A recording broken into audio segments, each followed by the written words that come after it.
Alam nyo ba na ang cloves ay hindi lang basta pampabango o pampalasa sa pagkain? Ito ay punong-puno rin ng iba't ibang health benefits.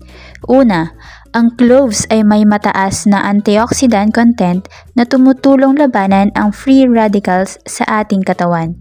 Pangalawa, natural din itong anti-inflammatory.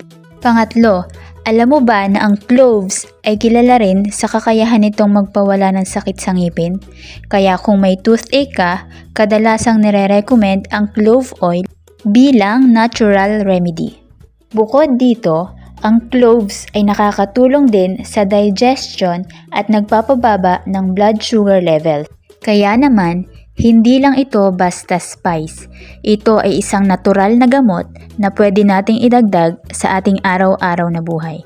Tandaan, sa tamang paggamit, ang cloves ay maaaring maging susi sa mas malusog na katawan.